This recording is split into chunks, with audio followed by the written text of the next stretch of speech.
안녕하십니까. 박훈탁TV입니다. 쇠락하는 미국의 해양 패권을 한국의 조선업과 해군이 되살릴 것입니다. 구독, 좋아요, 알림 설정, 자율구독료 부탁드립니다. 미국은 현재 10척의 핵추진 항모를 보유하고 있으나 실제로 전 세계 해역에서 동시에 임무 수행 중인 항모는 서너 척에 그칩니다. 이는 일반적인 군사장비와 마찬가지로 1대3의 규칙에 따른 것입니다. 즉 전체 항모의 3분의 1은 임무 배치, 3분의 1은 임무 해역으로 이동 또는 귀항, 3분의 1은 유지 보수, 업그레이드 순환을 거칩니다. 미 해군은 법에 의해서 최소 11척의 항모를 운영하는데 냉전 시절 미 해군은 13척에서 15척의 항모를 유지했고 일반적으로 6개월간 임무를 수행했습니다. 그러나 항모 수가 줄면서 배치 기간이 늘어나 2020년 1월 에이브럼 링컨함은 295일 배치됐습니다. 현재 11척 상황에선 긴급 상황 시에 이동 중인 항모까지 동원하면 5에서 6척을 배치할 수 있다고 합니다. 그러나 일부에선 중국 요인 때문에 미 항모가 15척까지 증가되어야 한다고 말합니다. 1대3 규칙을 따른다면 항시 5척의 항모는 전 세계에서 임무 수행 중이어야 한다는 것입니다. 항모 15척을 주장하는 이들은 남중국해, 타이완 무력 위협, 일본을 비롯한 미 동맹국들에 대한 중국의 위협을 억제하려면 항시 3척은 태평양에 있어야 한다고 말합니다. 동시에 3척의 항모는 달려들어야 중국의 어떤 도발 기도도 사전에 분쇄할 수 있다는 것입니다. 항모전단 한 개를 꾸리는데 270억 달러 이상이 들어갑니다. 우리나라의 2024년 국방 예산은 약 450억 달러, 약 59조 4천억 원이었습니다. 4개 항모 전단 구축에 최소 1,080억 달러가 들어가고 각 전단은 7,000명의 수병이 추가로 필요합니다. 이들은 모두 나중에 연금 수혜자가 됩니다. 그런데 해군 병력 충원이 쉽지 않습니다. 2024년 상반기 미 해군은 모병 실적 목표의 66.5%, 9,883명 모병에 그쳤고 제2차 세계대전 이래 가장 적은 수병을 보유하고 있습니다. 수퍼 항모 몇 척을 더 건조한들 운용할 병력이 여의치 않은 것입니다. 미국의 적에겐 항모 격침은 극적인 효과를 가져올 수 있습니다. 미국의 적대국으로선 항모는 매우 공격하고 싶은 탐나는 타깃입니다. 항모 한 척만 격침시키거나 일부 능력을 저하시킬 수 있다면 미 해군력의 투사 능력은 심각하게 훼손됩니다. 미 해군은 2024년 2월 항모 킬러로 알려진 중국의 미사일 둥펑 21에 대해서 이 미사일의 사정거리 내에서도 미국 항모전단은 충분히 작전을 펼 수 있다고 밝혔습니다. 그런데도 미국은 연식이 상대적으로 오래된 항모를 중국 인근 해역으로 보낸다고 합니다. 갑자기 항모를 잃게 되어도 장기적인 전투 능력에 덜 손상이 가도록 하기 위한 조치라고 합니다. 미국이 항모 격침에 따른 막대한 비용을 감내하고 필요한 수의 신규 최신형 항모를 신속하게 만들 수 있어야 됩니다. 미 해군의 문제는 오로지 부족한 함정의 수에 있다고 말하지만 부패는 훨씬 더 깊습니다. 어느 누구에게도 뒤지지 않는 해군은 미 국방에 있어서 가장 오랫동안 이어져온 공감대입니다. 한 세기가 넘는 시간 동안 미국 국민과 선출된 지도자들, 즉 억제주의자와 전쟁주의자 모두 미 해군이 공화국의 방패이며 앞으로도 그래야 한다는 데 동의해 왔습니다. 그러나 오늘날 미국의 해군은 위기에 처해 있습니다.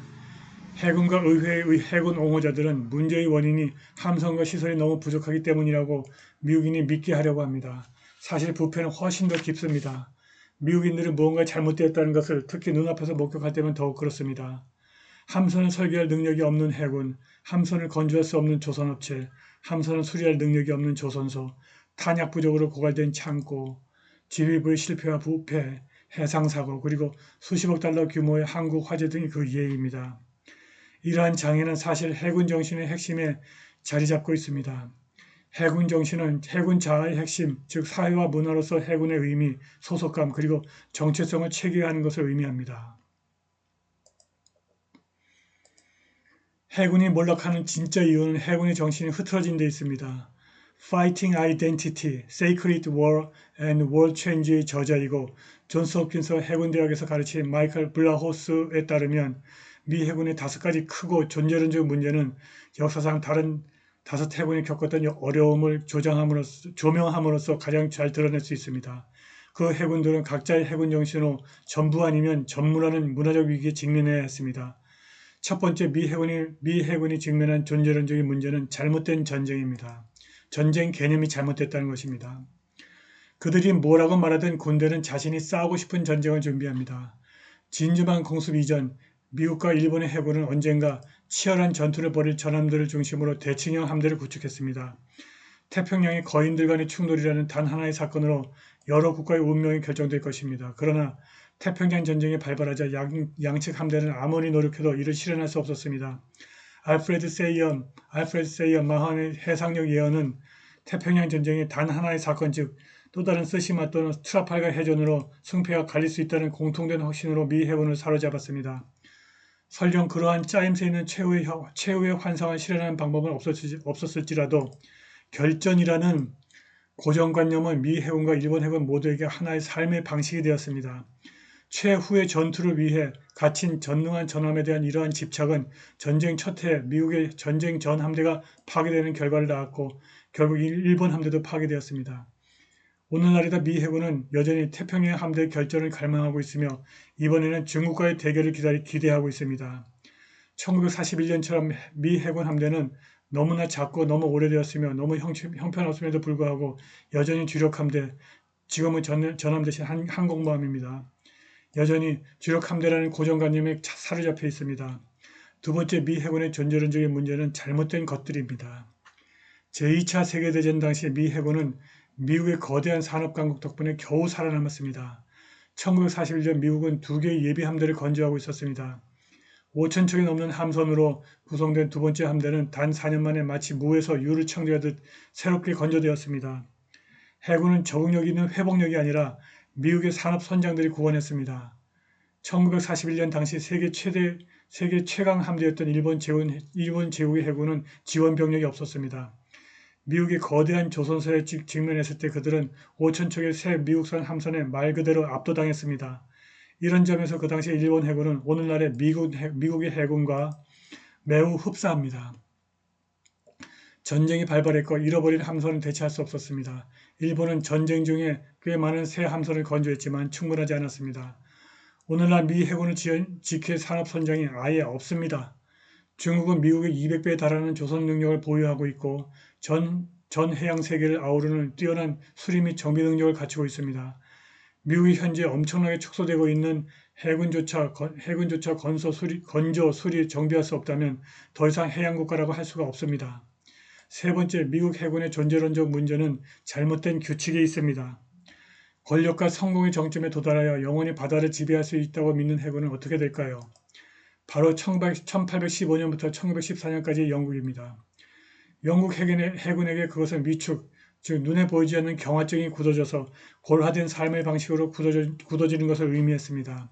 항상 승리해온 정통성을 자축하는 와중에 생각하는 방법을 잊고 스스로를 지나치게 중시하며 최고의 자리를 유지하려 한다면 함대가 항상 해왔던 방식, 물론 충분한 양과 질을 유지해야 한다고 일말의 의심도 없이 믿고 있습니다. 영국 해군은 함선의 양과 질을 바탕으로 살아남았을지도 모릅니다. 그렇다면 사고의 질과 독창성은 어떨까요? 새로운 사고를 처벌하고 혁신을 억압하고 계산원들의 비판을 받는 해군의 정신 그리고 이러한 것들을 어떻게 찬양하는지 선언하면서도 정작 그 정신은 그 자체의 게임의 규칙에 얽매여 있습니다. 이러한 문화에서는 올바른 말을 하고 대중에게 밝고 긍정적인 모습을 보이는 적합한 사람들만이 승진을 기대할 수 있습니다. 이것이 성공의 경직이며 전쟁 사회라는 누구에게나 가장 위험한 질병입니다. 내부에서 치유될 수 없기 때문입니다. 따라서 1차 세계대전 당시 영국 해군의 전략적 판단은 머지않아 미국 해군이 맞이할 상황에 비하면 아무것도 아닐 것입니다. 네 번째 미국 해군의 존재론적 문제는 잘못된 팀입니다. 미 해군의 가장 깊은 부패를 알려면 겉보기에 믿기 어려운 역사적인 선례를 걷어내야 합니다. 즉 중세와 초기 근대 무슬림 제국의 파괴적인 내부 구조입니다. 이것이 바로 노예 왕조의 역동성입니다. 맘루크 또는 길만 노예 군인 부대가 아랍 왕국과 칼리프 제국을 모두 통치하게 되었습니다. 무슬림 제국의 심장부 깊숙이 파고든 이 공격적인 유물은 오스만 제국의 전성기의 절정에 달했습니다. 술탄과 그의 숭고한 포르테의 업무가 예니체리 부대의 업무가 된 것입니다. 하인이 주인이 되면 그런 일이 벌어집니다. 오늘날 해군의 업무는 주요 방위 계약 업체들의 업체들의 업무이며 그들은 사실상 해군 내 명목상의 상급자들 즉 구부서들을 인수했습니다. 오늘날 미 해군 장교에게 이상적인 쿠르소스 호노룸 즉 인생의 역정은 더 이상 기술을 세우고 항공모함 강습단을 지휘하는 것이 아니라 은퇴 후 빅5의 방산업체들 중 한 곳에서 7자리 수의 연봉을 받으며 진정한 운명을 맞이하는 것입니다. 로키드 마틴, 노드롭 그로먼, 제너럴 다이내믹스, RTX, 구레이션입니다. 보잉 그리고 몇몇 다른 기업들은 물론 좋은 일을 하지만 이제 해군의 방향을 결정하는 것은 바로 이들입니다. 이들이 화려한 광고는 어디에서나 충성스러운 봉사를 과시하며 동시에 미묘하지만 부인할 수 없이 진정한 군주가 바로 이들임을 선포합니다. 다섯 번째 미 해군의 존재론적 문제는 잘못된 운명입니다. 1781년 미국 독립전쟁 당시 프랑스 해군은 바다에서 말 그대로 프랑스의 정점이었습니다. 부르봉 왕정 연합 해군이 전쟁에서 승리했다고 해도 과언이 아닙니다. 프랑스 함대가 이 세계사적 사건을 통해서 이룬 것만큼 역사적인 변혁을 이룬 것은 전무후무했습니다. 그러나 아무리 승리했더라도 이 전쟁은 승자에게 끔찍한 결과를 초래했습니다. 프랑스로 바로 파산과 혁명으로 내몰렸고 정치적 재앙은 프랑스 해군에게 재앙으로 이어졌습니다. 미 해군은 분명 바다에서 정상적인 미국을 대표하지 못하며 영국령 미 제국의 운명을 결정짓고 미국의 독립을 보장했던 함대와는 비교조차 할 수 없습니다. 그러나 1789년 구체제의 경우처럼 미국의 헌법 질서의 위기는 미 해군에 큰 타격을 입힐 것이 분명합니다. 미 해군은 미국 국내 갈등의 맹렬한 공격과 국방의 심장부로 파고드는 국가 부채의 부담을 겪게 될 것입니다. 국가의 약화는 해군의 더욱더 심각한 약화를 의미할 것입니다. 마이클 블라호스의 결론은 분명합니다. 역사상 다른 나라들이 직면했던 위기들은 오늘날 미 해군이 직면한 여러 실패의 원인에 비하면 아무것도 아닙니다. 하지만 해군이 파멸을 막기 위해서 따를 수 있는 희망적인 지침들이 여전히 있습니다. 첫째, 최소한 한 세대 동안 전쟁에 개입하지 말라. 둘째, 국가를 활용하여 진정한 상선 해군과 조선 기지를 건설하기 위해서 최선을 다하라. 셋째, 낡은 종교를 버려라. 예언자를 내버려두고 몇 년 동안 세상을 있는 그대로 관찰하라. 네 번째, 즉시 당신의 경화증을 진단하고 명확한 진실을 말해줄 의사와 상담하라. 한국의 조선업과 해군이 미국의 해군과 조선기지 건설에 결정적인 기여를 할 수 있습니다. 한국 해군이 미국 해군의 동맥 경화증을 진단하고 명확한 진실을 말해줄 수 있습니다. 한국이 쇠락하는 혈맹 미국을 되살릴 것입니다. 미래의 해전은 핵 항모 전단보다는 드론 항모가 지배할 것이고 이 분야에서도 앞서가는 한국이 미국을 도울 것입니다. 오늘 방송은 여기까지입니다. 감사합니다.